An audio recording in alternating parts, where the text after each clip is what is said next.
मनस्वी बेटा text book है तुम्हारे पास सामने?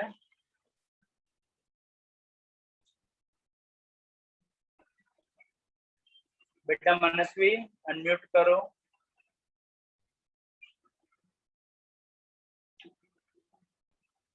हेलो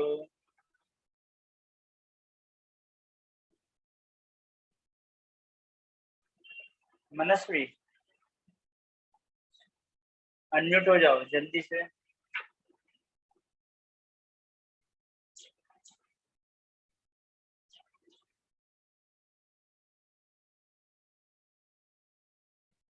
बेटा मेरी आवाज आ रही है? मनस्वी अनम्यूट करो। Yes sir. ओके, तुम्हारे पास टेक्स्ट बुक है सामने? यस। ओके, तो स्टार्ट करते हैं।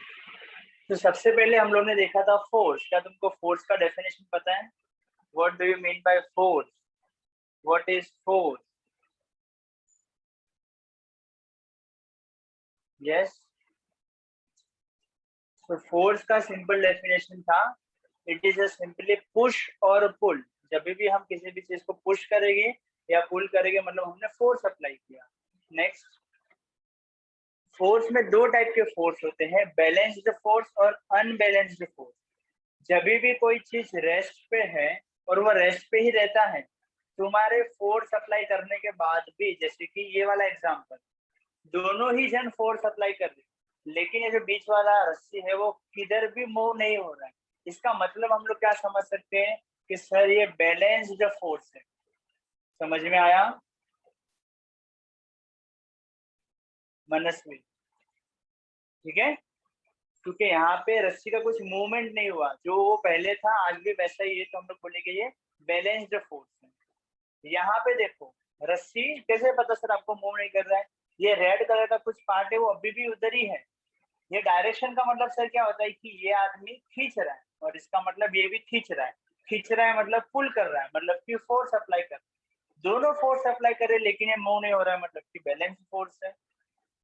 ये दोनों एग्जाम्पल में दोनों ही जन इसको फोर्स अप्लाई कर रहे हैं और उसके वजह से रेड वाला चीज इस तरफ आ गया, मतलब कि ये इसने रस्सी ज्यादा जोर से खींचा, और ये वाले केस में रस्सी इसने ज्यादा खींचा लेकिन रस्सी का मूवमेंट हुआ। इसका मतलब कि एग्जाम्पल है अनबैलेंस्ड फोर्स का। समझ में आया मनस्वी? यस, तो ये एग्जाम्पल है, ये दोनों एग्जाम्पल अनबैलेंस्ड फोर्स का एग्जाम्पल। ठीक है, बैलेंस्ड फोर्स होने पे, बैलेंस्ड फोर्स होने पे कुछ भी मूवमेंट नहीं होगा। अगर कोई चीज रेस्ट पे है तो वो रेस्ट पे ही रहेगा अगर वो बैलेंस्ड फोर्स है। इसका उल्टा, अगर कोई बॉडी मोशन में है, मोशन में मतलब कि मूव कर रहा है, तो वो हमेशा के लिए मूव करता ही रहेगा।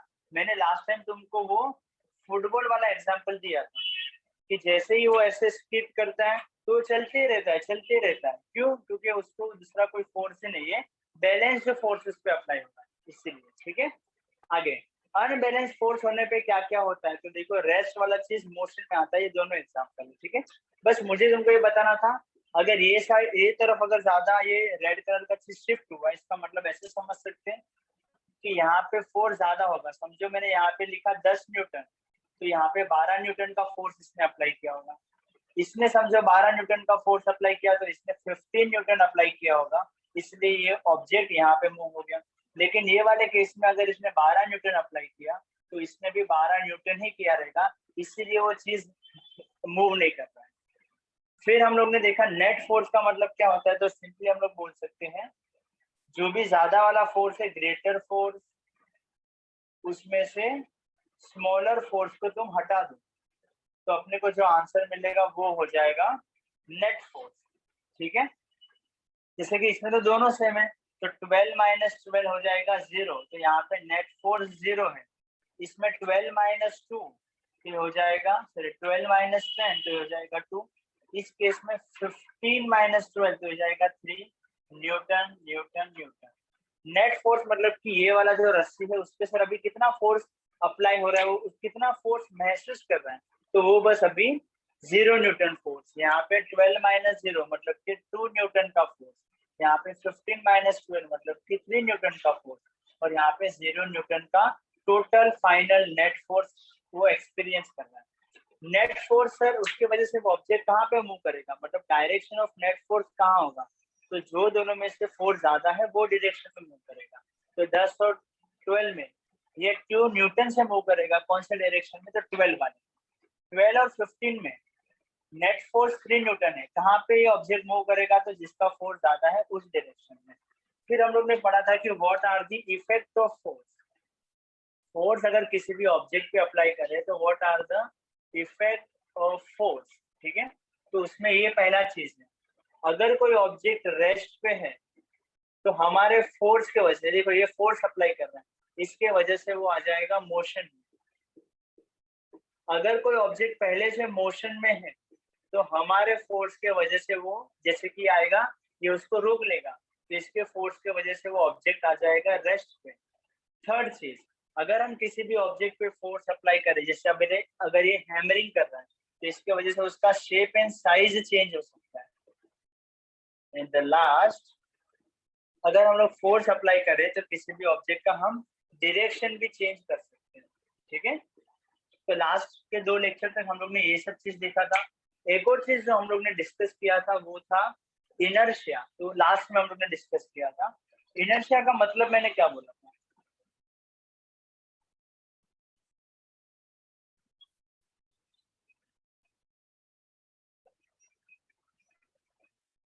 बेटा मनस्य लास्ट तुमने क्या सुना था अभी, कभी तुम वो हो गए सर मोशन मोशन वाला। एक मिनट, मोशन वाला मतलब यहाँ पे कहाँ पे देखो, ये वाला, नो सर।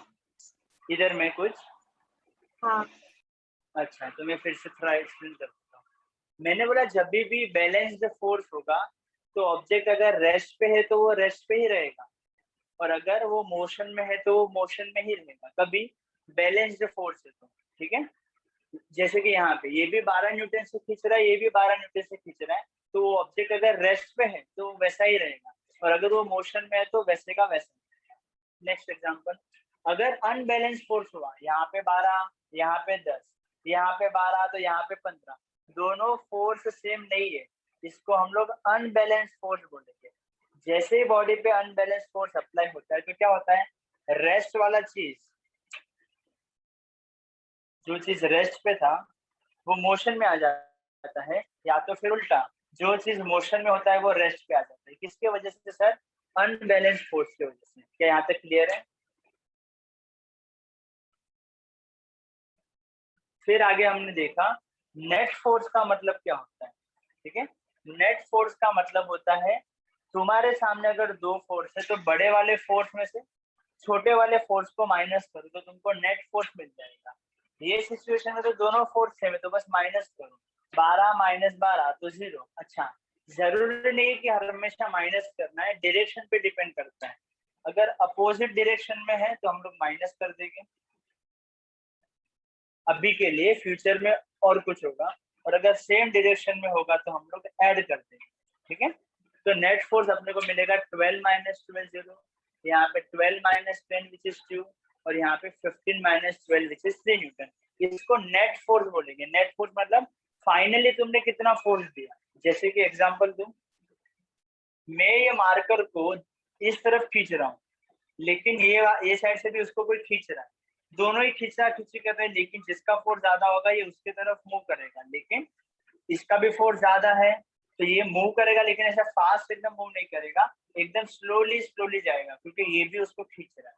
तो रस्सी का मूवमेंट तो हुआ, लेकिन कितने फोर्स से हुआ, फाइनली इस पे कितना फोर्स लगाया गया, तो इसका फोर्स जो ज्यादा था उसमें से ये वाले फोर्स को मैंने सब्ट्रैक्ट कर दिया, तो उसको नेट फोर्स बोलेंगे, क्योंकि अभी दोनों का डायरेक्शन अपोजिट। फिर हम लोग ने बोला डायरेक्शन ऑफ नेट फोर्स कौन सा होगा, तो जो डायरेक्शन में फोर्स ज्यादा है वो डायरेक्शन में नेट फोर्स होता है, ठीक है। तो ये हो गया अपना।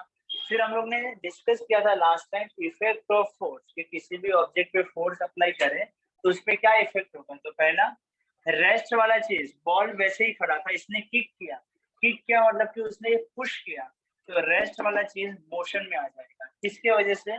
फोर्स अप्लाई करने की वजह से। सेकेंड, बॉल पहले से मूव कर रहा है, तुम्हारे फोर्स की वजह से जो बॉल मूव कर रहा था वो रेस्ट पे आ जाएगा अगर तुम यहाँ पे उसको पुश करोगे तो। नेक्स्ट, यहाँ पे लड़का उसको हैमरिंग कर रहा है किसी चीज पे, तो फोर्स अप्लाई कर रहा है, तो फोर्स अप्लाई करने से उसका शेप एंड साइज भी चेंज हो सकता है। और लास्ट, अगर हम किसी भी चीज पे फोर्स अप्लाई करें तो उसका डायरेक्शन चेंज हो सकता है। कि यहाँ तक क्लियर है? Yes Manasvi? Yes sir. Last हम लोग ने इसके बाद जो डिस्कस किया था उसका नाम था इनर्शिया। ठीक है, तो इनर्शिया का मतलब मैंने बोला था resistance to go any under change. अपना बॉडी रेजिस्ट करता है कि नहीं भाई मेरे को चेंज नहीं होना है। रेजिस्ट करना मतलब कि ना बोलना।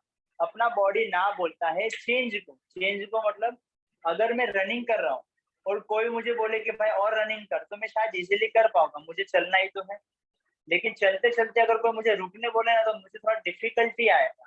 वो डिफिकल्टी का ही मतलब होता है कि क्योंकि तुम्हारे पास इनर्शिया होता है। इनर्शिया मतलब तुम्हारे बॉडी का एक ऐसा प्रॉपर्टी है कि अगर तुम बैठे हुए हो तो तुमको बैठना ही पसंद है, और अगर तुम भाग रहे हो तो तुमको भागना ही पसंद है। उसका उल्टा काम करने बोलो तो तुम थोड़ा रेजिस्ट करोगे, तुम किसी को ना बोलोगे, तुम किसी को जल्दी से, तो कोई तुमको जल्दी से हिला नहीं पाएगा। उसी को बोलते हैं इनर्शिया। जैसे अगर कोई ऑब्जेक्ट रेस्ट पे है तो उसको रेस्ट पे रहना ही पसंद है। तुम सोए हुए हो तो तुम्हें सोना ही पसंद है। कोई बोलेगा उठने को, तो तुम्हें उठने में कंटाला आएगा, लेकिन उसको तुम भी जबरदस्ती उठाना है तो उसको फोर्स अप्लाई करना पड़ेगा। तुम्हारा मास ज्यादा है, तुम्हारा वेट ज्यादा है, तो उसको ज्यादा फोर्स अप्लाई करना पड़ेगा, वैसा। और अगर कोई चीज मूव कर रहा है, अगर उसको रुकने बोले तो भी वो चीज को ना बोलेगा। रोकना तो पड़ेगा लेकिन तुरंत नहीं रुकेगा। तो वो सब उसका एग्जांपल है इनर्शिया का। अभी आगे बढ़ते हैं। टेक्स्ट बुक निकाल लो बेटा, पेज नंबर 15 हम लोग ने लास्ट किया था, बैलेंस एंड अनबैलेंस फोर्स। अभी आगे चलते हैं पेज नंबर 16 पे। फोर्स के बारे में बहुत पढ़ लिया, अभी चलेंगे प्रेशर के बारे में कुछ डिस्कशन करें। ठीक है, एक मिनट। तो लास्ट जो हम लोग ने डिस्कशन किया था, इनर्शिया तुम्हें दिख रहा है पेज नंबर 16 पे, इनर्शिया कुछ लिखा हुआ है हमने। Yes,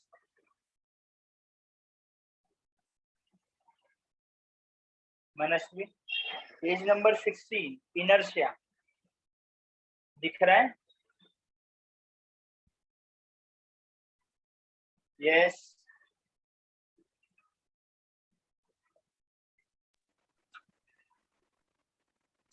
yes sir. ओके, तो हम लोग वहां से रीड करते हैं।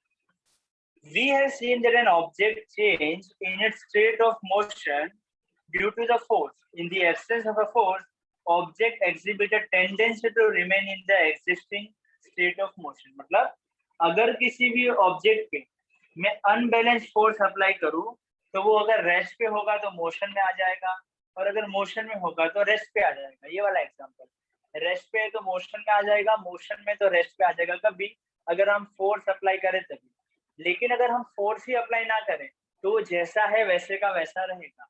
अगर वो सोया हुआ है तो उसको सोना ही पसंद है, और अगर वो मूव कर रहा है तो उसको मूव करना ही पसंद है। आगे बढ़ते हैं, एक्टिविटी 1। तो यहाँ पे अपना फोर्स के बारे में जितना भी था वो खत्म हो चुका है। अभी थोड़ा, अच्छा, ऑलवेज रिमेम्बर थोड़ा हम लोग रीड करते हैं पहले, ठीक है? उस पर कनेक्टेड है ये वाला चीज, और फिर हम प्रेशर वेशर पे आते हैं। Tendency of an object to remain in its existing state, existing मतलब अभी जो वो कर रहा है उसको वैसे का वैसा रहना है, is called as is called as inertia. This is why an object in a stationary state remains in the same state. An object in a motion remains in a state of motion in the absence of external force. देखो अगर तुम सोए हुए हो तो तुम बोलोगे sir ये देखो मैं तो अभी खड़ा हो गया, अरे वो तो तुमने अंदर से फोर्स अप्लाई किया। अगर कोई बाहर से कोई आया और तुमको धक्का मारेगा तभी तो तुम मूव करेगे। इसका मतलब कि वो एक्सटर्नल फोर्स होगा तो ही, अगर तुम सोए हुए हो तो खड़े हो जाओगे, नहीं तो तुम खड़े भी नहीं होगे। तो अगर कोई एक्सटर्नल फोर्स अप्लाई करेगा ना तो ही तुम रेस्ट से मोशन में आओगे, नहीं तो तुम वैसे के वैसे पड़े रहो। जैसे सिंपल एग्जांपल, अगर यहाँ पे स्टोन पड़ा हुआ है तो मुझे बताओ ये स्टोन जमीन पे कितने दिन तक ऐसे का वैसा रहेगा? मनस्वी?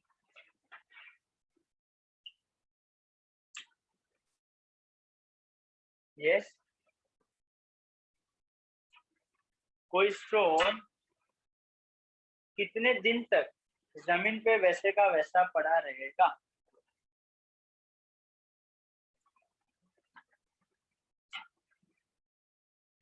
यस मनस्वी, सोचो। सर आपने क्या बोला, आपका वॉइस नहीं आया। अभी आ रहा है मेरा आवाज? यस, अभी मेरा आवाज आ रहा है बेटा? सर मेरे को थोड़ा क्रैक होके आ रहा है आवाज। एक मिनट बेटा, रिजॉइन करोगे? Rejoin. Yes sir. Okay,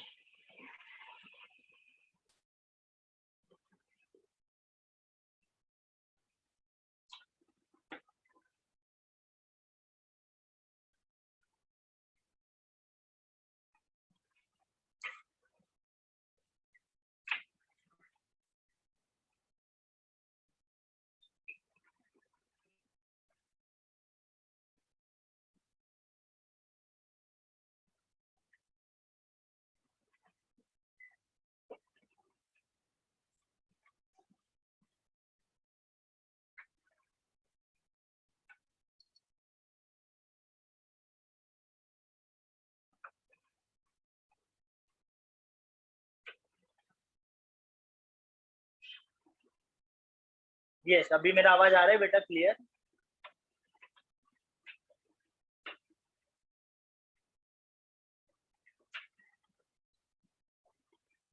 hello मनस्वी, अभी क्लियर है आवाज?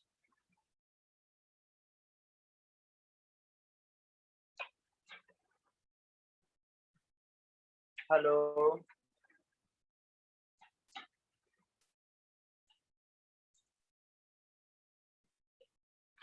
मनस्वी, अभी क्लियर है आवाज?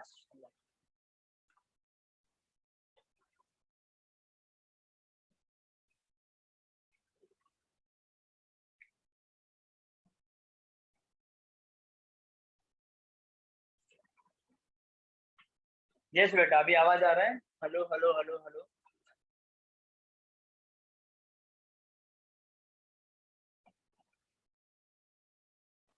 Yes sir. ओके, तो ऑलवेज रिमेम्बर में आगे बढ़ते हैं हम लोग। Type of inertia. First, inertia of the state of rest. इसका मतलब होता है, अच्छा मैंने तुम्हें एक क्वेश्चन पूछा था मनस्वी, अगर कोई पत्थर, स्टोन कोई जमीन पे पड़ा हुआ है तो वो स्टोन वहां पे कितने दिन तक रहेगा?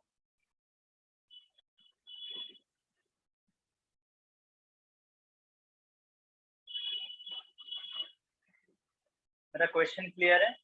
अगर कोई पत्थर जमीन पे पड़ा हुआ है तो कितने दिन तक वहां पे रहेगा?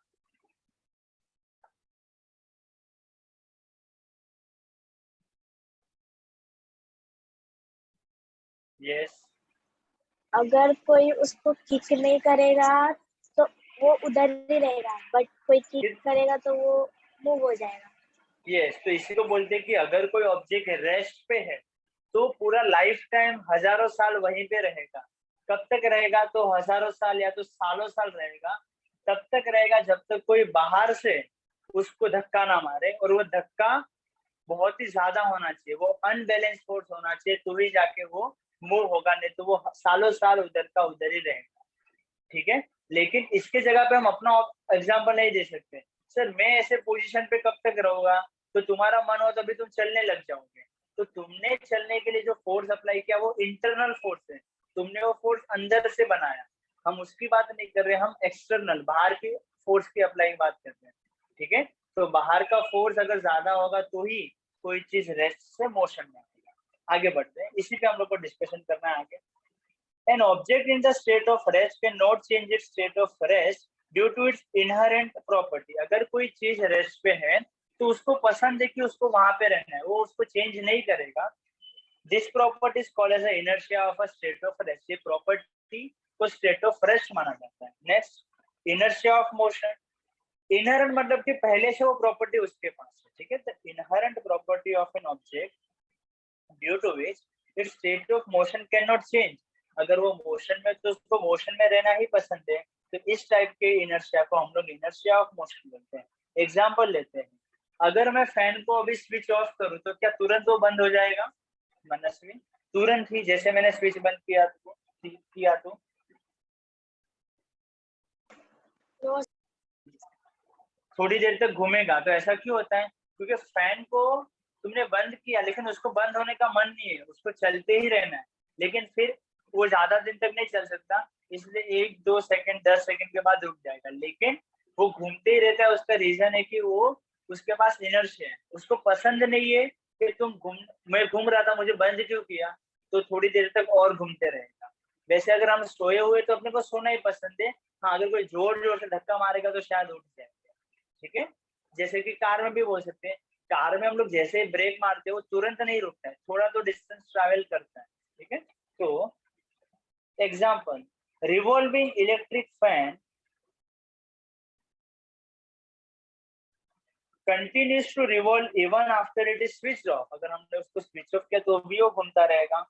Passenger sitting in the running बस, मुझे बताओ बस में अगर ब्रेक मारते हैं तो हम कौन से डायरेक्शन में जाते हैं? तो हम ऐसे आगे चले जाते हैं। ठीक है, तो उसका रीजन भी वही है, इनर्शिया की वजह से। और उसका उल्टा, अगर जब भी कार स्टार्ट होता है तो हम अगर बैठे हुए तो अचानक ऐसे पीछे जाते हैं, तो ये सबका रीजन इनर्शिया है। दूसरा, ये चीज भी तुमने एक्सपेरिमेंट शायद देखा होगा कि कार जब भी ऐसे हम लोग कार में बैठे बस में बैठे, जैसे कार राइट की तरफ टर्न लेगा तो हम लोग कौन से डायरेक्शन में जाते हैं जो कार में बैठे हुए हैं? तो मनस्वी, अगर हम लोग कार में बैठे हुए हैं, कार अगर राइट की तरफ टर्न लेता है तो हम कौन से डायरेक्शन में जाते हैं?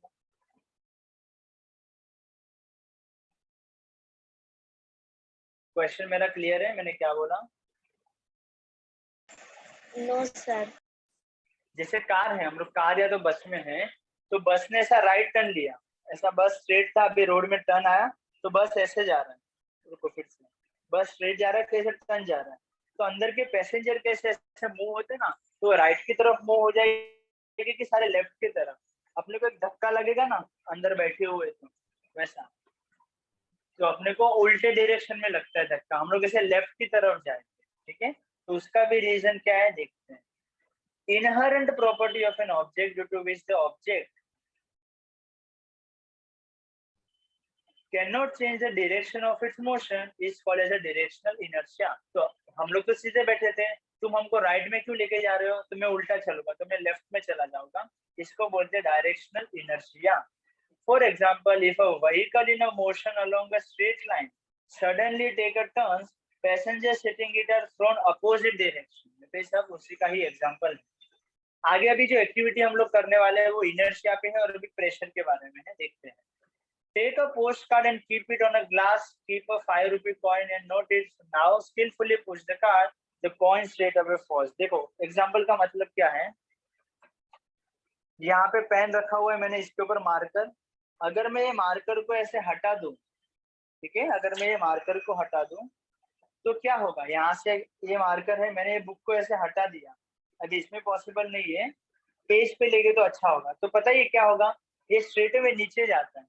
तो ये लोग बोलते कि स्ट्रेट अवे नीचे जाने का मतलब ये है उसको रेस्ट पे ही रहना था, तुमने उसके नीचे का ऐसा जमीन हटा दिया तो वो बेचारा उसको तो इधर ही रहना था, लेकिन उसके पास जमीन नहीं तो थोड़ा नीचे आ जाएगा, जब भी उसको जमीन मिल जाएगा तो उधर। समझ में आया मैंने क्या बोला? ये मेरे मार्कर को इधर ही रहना था, उसको कोई फोर्स तो अप्लाई कर नहीं रहा है, तुमने इधर से हटा दिया तो भी इसको फर्क वैसा नहीं पड़ता, उसको इधर ही रहना है। और उसको पता चला रहा है नीचे तो कुछ है ही नहीं, मैं किधर जाऊं, तो वो जमीन ढूंढने के लिए और नीचे आ जाता है। समझ में आ रहा है मैंने क्या बोला? इसको बोलते हैं इनर्शिया, बॉडी के पास होता है, इसका वन ऑफ द एग्जांपल है। आगे बढ़ते हैं, अभी हम प्रेशर के बारे में थोड़ा स्टडी करें। ठीक है, pressure, hang a half a kg of mass to a stand with a string, one tie another string to the other mass, keep it hanging, now put the string to with a jerk। अच्छा, ये कौन सा example है? ये वाला example है, इसको हटा देते हैं। बेटा इसके एक बार स्क्रीनशॉट ले लो तो तुमको रीडिंग में काम आएगा जल्दी से।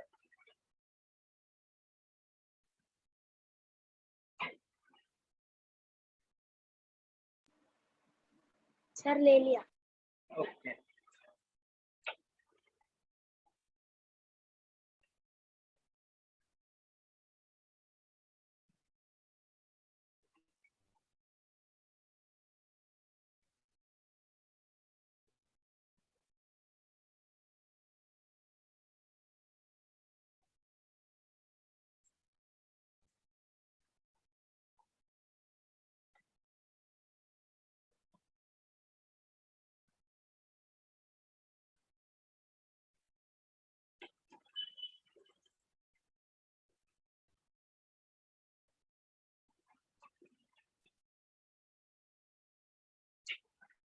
ये लोग ने भी जो एग्जाम्पल दिया वो ऐसा कुछ है, यहाँ पे रस्सी है, यहाँ पे कुछ आधे केजी का एक मास है और इसको मैंने ऐसे लटका दिया है और इसको भी मैंने लटका दिया। अभी मैं क्या करूंगा, ये चीज को मैं थोड़ा सा पीछे लेके जाऊंगा और छोड़ दूंगा, तो क्या होगा पता है, मैंने इसको लिया और इसको से पीछे खींच के छोड़ दिया, तो अभी क्या होगा,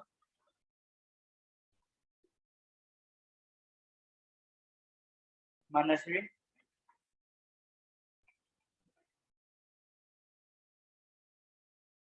एग्जाम्पल समझ में आया मैंने क्या बोला मनस्वी? No sir.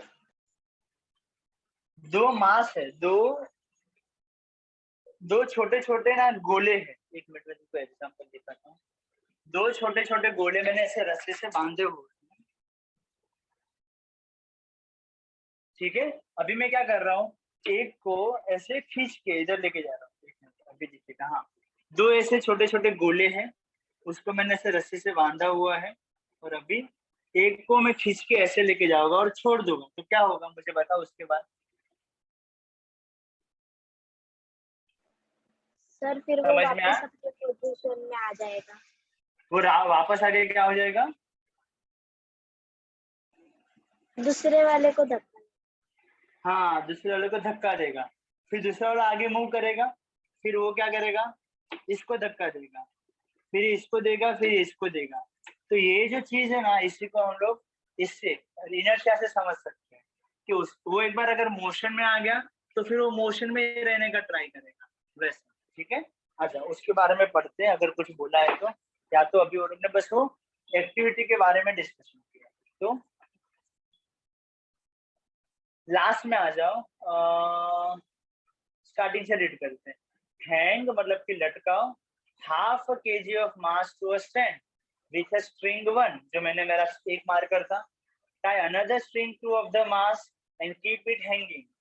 Now pull the string two with a jerk, मतलब कि उसको ऐसे खींचो, the string two breaks but the mass does not fall. अच्छा, और हमने दूसरा किया, now pull the string two with a jerk, the string two breaks but the mass does not fall, heavy mass does not move, now pull the string two slowly, the string one breaks and the mass falls down, this is because of the tension develop in the string two due to the mass. अच्छा, ये दूसरा example था, मैं इसका तुमको activity बाद में दिखाता हूँ कि उन लोग ने कैसे किया। अभी आगे बढ़ते हैं, फोर्स के बारे में जितना भी पढ़ना था हमने पढ़ लिया, अभी आगे चलते हैं प्रेशर पे, ठीक है।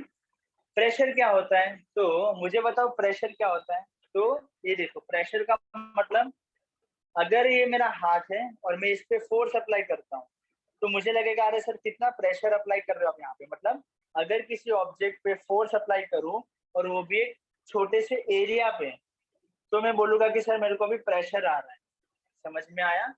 छोटे से एरिया पे या बड़े से एरिया पे अगर तुम फोर्स अप्लाई करो तो इसी को हम लोग प्रेशर मानते हैं, ठीक है। तो फोर्स और एरिया के रिलेशन से प्रेशर का कुछ तो लेना देना है, उसको भी हम लोग देखने वाले हैं, ठीक है। आगे बढ़ते हैं। You must have observe, example देता हूँ।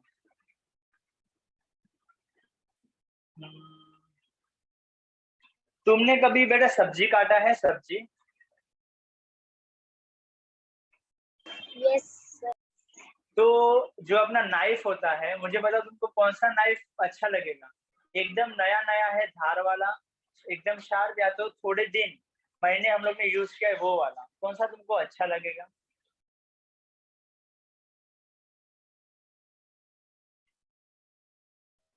क्वेश्चन मेरा समझा? सॉरी सर, फिर से रिपीट कर।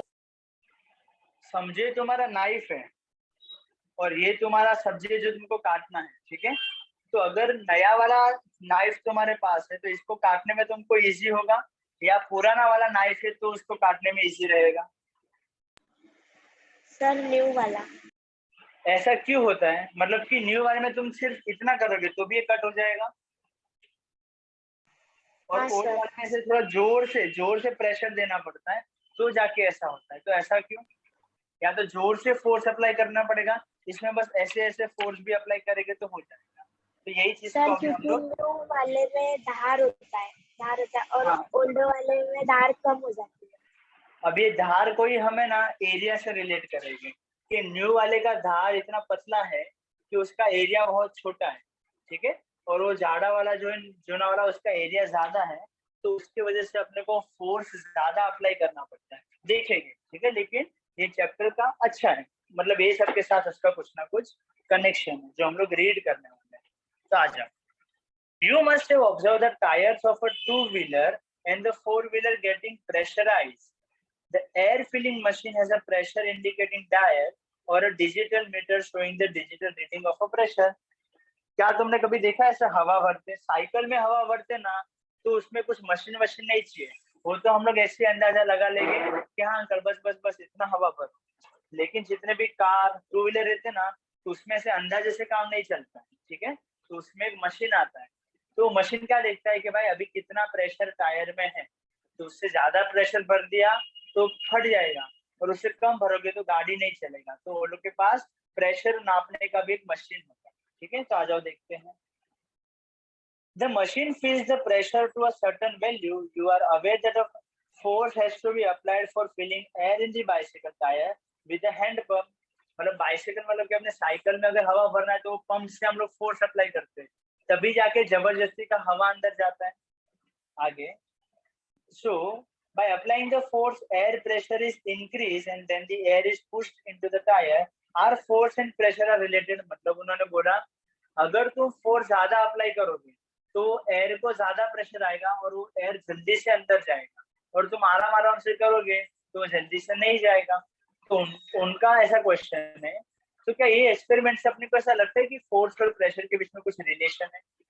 तो देखते हैं next activity. Take some sharp pointed nails and push them into the wooden plank. मैं शार्प नेल की जगह पे तुमको एग्जांपल दूंगा, शार्प नाइफ लो नया वाला और उससे सब्जी काटने का ट्राई करो, okay. Now take a nail and hold it with its head on the plank and hammer it down from the pointed end. When pressing the drawing pins into the drawing board, they get into the board easily. Okay, मतलब ये तुमने ये वाला pin देखा है notice board पे जो चिपकाते हैं ना अपने नोटिस को ऐसे रखने के लिए, देखा है तुमने वो मनस्वी? यस। तो उसका जो पॉइंट होता है जो जहाँ पे वो नीडल रहता है, नेल रहता है, वो कैसा रहता है? एकदम शार्प रहता है ना, देखा है? तो शार्प रहने का रीजन ये है कि तुम सिर्फ थोड़ा सा भी फोर्स अप्लाई करोगे ना तो वो ग्रीन वाले कारपेट के अंदर घुस जाएगा। मतलब कि इधर जितना पॉइंटेड है उतना अपने लिए अच्छा है, और जितना कम पॉइंटेड होगा तो अपने को ज्यादा फोर्स अप्लाई करना पड़ेगा। तो इसका मतलब क्या सर, एरिया और प्रेशर का भी कुछ रिलेशन है? बस ये वाला पैराग्राफ उस पे था। ये लोग ने अलग अलग एग्जाम्पल दिया है, नेल वाला दिया। Now take a nail and hold it with its head on the plank and hammer it down from a pointed end. When pressing the drawing pins into a drawing board, they get into the board easily. By applying a force using the thumb, one can push the pin into the board. मतलब अपने thumb से भी ऐसे force apply किया तो pin अंदर घुस जाएगा, ठीक है?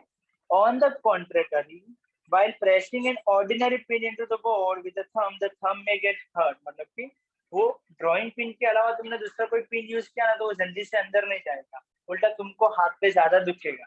तो ये सब क्या हो रहा है? What does this simple experiment tell? तो हमने अभी 2 एक्सपेरिमेंट किया, उससे अपने को क्या पता चलता है? The nail easily penetrate. बेटा पेनिट्रेट का मतलब लिख दो, क्या होता है?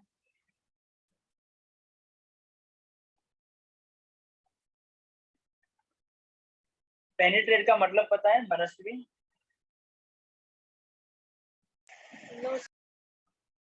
पेनिट्रेट मतलब क्यों तोड़ के चला जाएगा? तोड़ के चला जाएगा मतलब ये देखते हैं, समझो मेरा नोटिस बोर्ड है, ठीक है, मुझे इस पे पिन डालना है। तो अगर मेरा वो अच्छा वाला पिन है तो बस मैंने ये थंब से भी प्रेशर अप्लाई किया ना तो वो इसको पेनिट्रेट मतलब कि इसको तोड़ के ऐसे अंदर घुस जाएगा। समझा? Yes. The nail easily penetrates into the wood from its pointed end.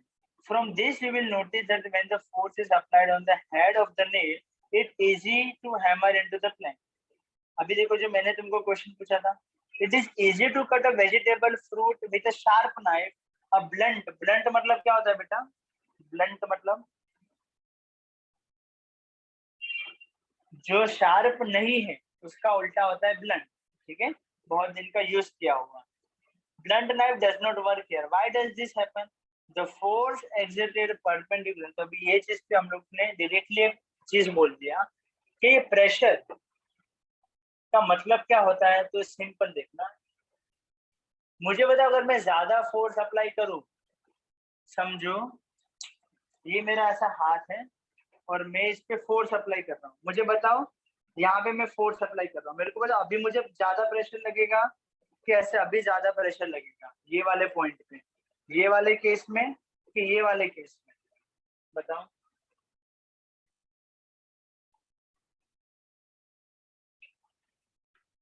मैं अपने हाथ पे एक ही जगह पे फोर्स अप्लाई कर रहा हूँ, एक बार बस एक उंगली से और एक बार पूरे से हाथ से, तो कौन से केस में मुझे ज्यादा प्रेशर अप्लाई होगा।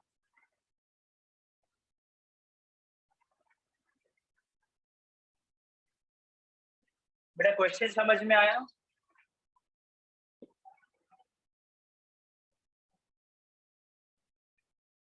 मनस्वी क्वेश्चन समझ में आया मेरा? हेलो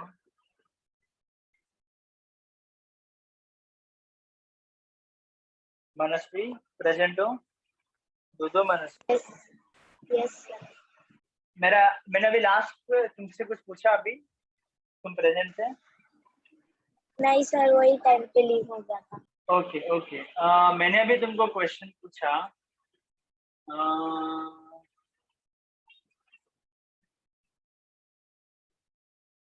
समझो मैं किधर अप्लाई करूँ। हाँ रुको, मैं तुमको एक एग्जांपल एक वीडियो से दिखाता हूँ कि मैं क्या बताना चाहता हूँ। वीडियो से अच्छा, हाँ वीडियो से अच्छा तुम ये एग्जांपल देखो, फिगर 3.5, फिगर 3.5 दिख रहा है, फिगर 3.5 ये तीन डायग्राम। यस, उसमें देखो सबसे पहले दो बॉक्स के बीच में एक प्लैंक रखा है, फिर उस पे चार बुक रखी है, लेकिन चारों बुक, ठीक है, ये अच्छा एग्जांपल होता है। एक बुक है ना, मैं बोल रहा हूँ 5 न्यूटन का फोर्स अप्लाई करते हैं, एक बुक 5 न्यूटन का फोर्स अप्लाई करते हैं, वहां पे कितने बुक है? चार बुक है। यस, तो चारों अगर 5-5 न्यूटन का फोर्स अप्लाई करेगी तो टोटल कितना फोर्स अप्लाई होगा? यस,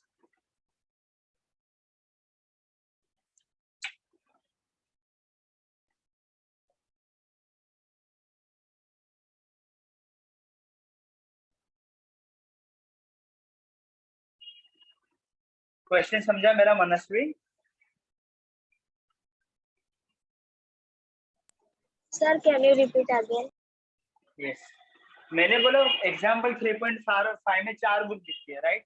मैंने बोला अगर एक बुक को मैं ऐसे हाथ में पकड़ता हूँ ना, तो मेरे को ऐसा लगता है कि वो 5 न्यूटन का फोर्स मुझ पे अप्लाई कर, तो वैसे तो टोटल चार बुक है, चारों एक बुक 5 न्यूटन का फोर्स अप्लाई करेगी, दूसरी बुक अगेन 5 न्यूटन का, तीसरी बुक अगेन 5 न्यूटन, और फोर्थ बुक भी अगेन 5 न्यूटन।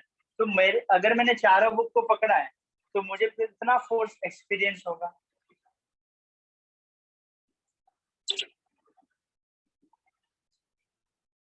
सोचो। I don't know. यस, आवाज आ रहा है बेटा मेरा? Yes sir. मेरा अभी क्वेश्चन समझ में आया मैंने क्या पूछा? सर नहीं पता। अच्छा देखो मैंने क्या बोला, रुको मैं बुक लेके आता हूँ।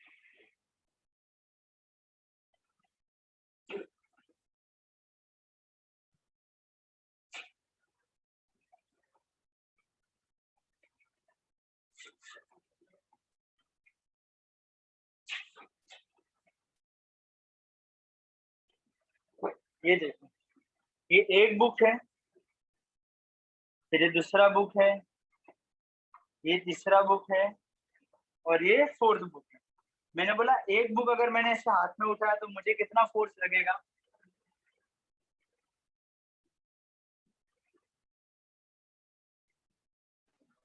I don't know. सॉरी, नहीं, इतना 5 न्यूटन का, ठीक है, 5 न्यूटन का फोर्स लगेगा। ये मैंने इसके ऊपर और दूसरा बुक डाला तो मुझे कितना फोर्स लगेगा, और 5 न्यूटन का मतलब टोटल 10 न्यूटन का। तीसरा बुक मैंने इस पे रखा तो कितना फोर्स अप्लाई होगा, और 5 न्यूटन का मतलब कि 15 न्यूटन का। और मैंने एक और बुक रखा तो मुझे कितना फोर्स एक्सपीरियंस होगा, और 5 मतलब कि क्या मैं बोलूँ टोटल मुझे 20 न्यूटन का फोर्स लग रहा है ये 4 बुक की वजह से। Yes. अभी मैं तुमको ये पूछूंगा कि अभी जो मैंने एक हाथ पे बुक पकड़ा है तो मेरे हाथ पे जो प्रेशर आ रहा है, और अभी मैंने 2 हाथ का यूज करके बुक पकड़ा, कौन से केस पे मुझे ज्यादा प्रेशर आएगा, अभी वाला या ये वाला कि 2 हाथ वाला? सर दोनों पे इक्वल आएगा। दोनों पे इक्वल आएगा। तो एक काम करो, तुम्हारे पास क्या 4 बुक अभी प्रेजेंट है? चलो अभी वो बाद में करना घर पे, लेकिन आंसर होएगा ये वाला। जब भी मैंने एक हाथ से सब कुछ पकड़ा था ना, चारों बुक, तभी मुझे ज्यादा प्रेशर एक्सपीरियंस होगा। और जब भी मैंने 2 हाथ का यूज करके किया था तभी मुझे कम प्रेशर अप्लाई होगा। समझ में आया? तुम खुद एक एक्सपेरिमेंट ट्राई करना। बस मुझे ये बताना है कि जो प्रेशर है ना, प्रेशर सर वो किस पे डिपेंड करता है? तो प्रेशर 2 चीज पे डिपेंड करता है। अभी मैंने देखा एरिया पे डिपेंड करता है, और तुम्हें दूसरा एग्जांपल देता हूँ। मैं एक ही हाथ पे एक बार 4 बुक रखा हुआ, एक बार मेरे हाथ में 4 बुक है, 1 2 3, और एक ही हाथ पे मैंने 1 2 3 4 मैंने 5 बुक रखा हुआ है। मुझे बताओ कौन से वाले में मुझे ज्यादा प्रेशर अप्लाई होगा, एक हाथ पे 4 बुक या दो एक हाथ पे 5 बुक? Yes,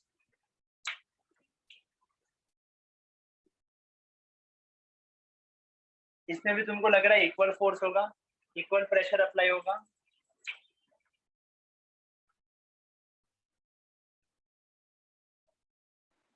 yes. नहीं, तो ऐसा नहीं होगा। 5 बुक अगर मैंने एक ही हाथ पे उठाया तो मेरे को ज्यादा प्रेशर लगेगा। इधर प्रेशर विल बी मोर, इधर आएगा प्रेशर विल बी मोर। और इसमें जब भी मैंने एक हाथ पे उठाया तो ज्यादा प्रेशर होगा। इसका मतलब जब भी मैं एक स्टेटमेंट लिख रहा हूँ, देखो, when area is less, pressure is more, और second, when force is more, then also pressure is more। क्या तुम इस स्टेटमेंट को, क्या ये स्टेटमेंट तुमको समझ में आया मैंने क्या लिखा? जब भी एरिया जितना कम होगा तो प्रेशर उतना ज्यादा होगा। एग्जांपल देख लो, 2 हाथ यूज किया तो प्रेशर कम लगा, एक हाथ यूज किया तो प्रेशर ज्यादा लगा। और जितना फोर्स बढ़ेगा उतना भी प्रेशर बढ़ता है। ये दोनों एग्जांपल याद रखना। इसीलिए अभी मैं तुमको एक और चीज पूछता हूँ, क्या तुमने 7th या तो अभी जितना भी 8th में मैथ्स पढ़ा है, तुमने चैप्टर पढ़ा है जिसका नाम है direct variation, inverse variation, direct proportion, inverse proportion, ऐसा कुछ पढ़ा है तुमने?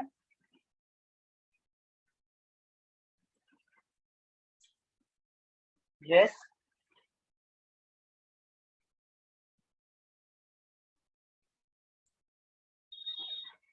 मनस्वी,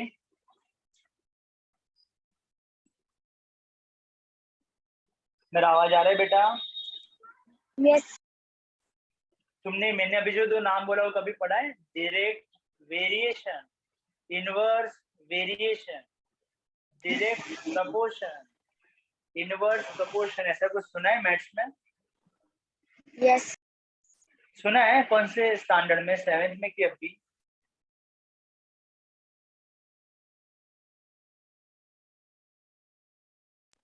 सर आई थिंक सो 7। क्या तुम्हें उसका मतलब पता है कि क्या था डायरेक्ट वेरिएशन का मतलब, और इनवर्स वेरिएशन का मतलब क्या था, पता है?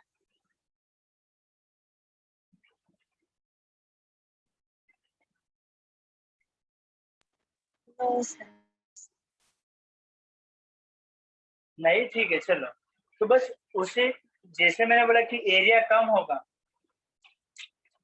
कम होगा तो उसके वजह से जो प्रेशर होता है वो ज्यादा होगा, और दूसरा जब ये फोर्स ज्यादा होगा उसके वजह से भी प्रेशर ज्यादा होगा। इसीलिए प्रेशर का जो फॉर्मूला अपने पास आया है वो ऐसा कुछ है, pressure is equals to force upon area. इसको ऐसे समझने का, जितना फोर्स ज्यादा उतना प्रेशर ज्यादा, जितना एरिया कम उतना प्रेशर ज्यादा। अभी मैं तुम्हें एक सिंपल एग्जांपल देता हूँ, शायद तुमको समझ में आएगा। क्या तुमने कभी सैंडल पहना है, सैंडल नॉर्मल? Yes. और क्या कभी तुमने हील्स पहना है, हील्स किसी ओकेशन पे? Yes. मुझे बताओ कौन से केस में तुम्हारे हील्स पे ज्यादा प्रेशर आता है, जब भी तुम सैंडल पहनते हो या जब भी तुम हील्स पहनते हो? कौन से में तुम्हारे पाँव पे ज्यादा प्रेशर आता है? Heels. क्या मैं बोलूं कि हील्स का जो नीचे का है, जो पेंसिल हील है ऐसा कुछ बोलते हो, क्या मैं बोलूं इसका एरिया बहुत ही ज्यादा कम होता है? एरिया बहुत ही ज्यादा कम होता है। यस।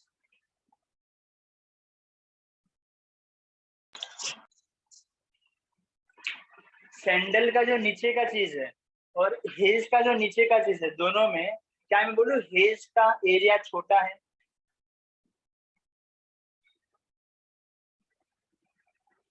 मनस्वी, समझ में आया मैंने क्या पूछा? सैंडल का जो नीचे का पार्ट है और अपने हील्स का जो नीचे का पार्ट है, दोनों में क्या मैं बोलूं हील्स का नीचे का पार्ट बहुत ही ज्यादा छोटा है? हाँ या ना?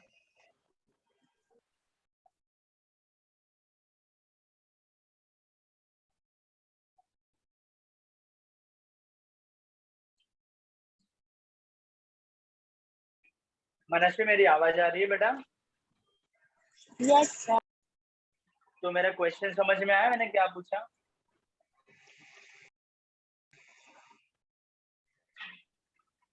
नहीं? Yes. तो मुझे आंसर दे सकते हो कि किसमें नीचे का एरिया कम होता है? क्या हील्स का एरिया बहुत ही कम है या तुम्हारे सैंडल का एरिया बहुत कम है? Heels का. हाँ, तो हील्स का एरिया कम है इसीलिए उसमें तुमको प्रेशर ज्यादा आता है। इसलिए मैंने एरिया को नीचे लिखा है। और बुक वाला एग्जांपल से याद रखना, अगर फोर्स ज्यादा होगा तो भी अपने को प्रेशर ज्यादा आएगा। तो इस तरीके से शायद तुम समझ सकते हो। अच्छा हाँ सर, जितना एरिया कम होगा उतना प्रेशर ज्यादा। तो ये इसका फॉर्मूला है, ठीक है। अभी तुमको पता होना चाहिए थोड़े यूनिट्स, क्योंकि अपने को प्रेशर का यूनिट फाइंड करना है। तो फोर्स का यूनिट, जैसे कि तुम कितना लीटर दूध लाते हो, सॉरी अलग रॉन्ग बोल दिया मैंने, तुम कितना पानी पीते हो उसको कैसे मेजर करोगे कि सर मैंने अभी इतना पानी पिया?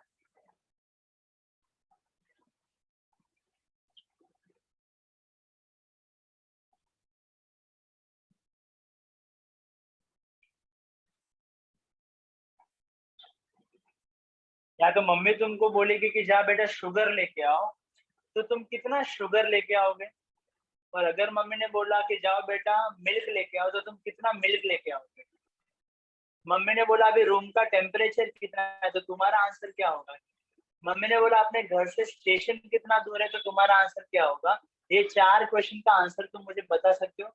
मुझे राइट आंसर नहीं चाहिए, बस मुझे आंसर चाहिए।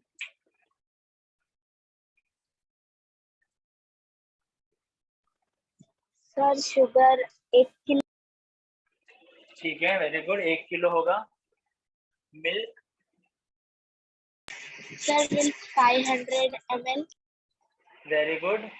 टेम्परेचर कितना होगा घर का या बाहर?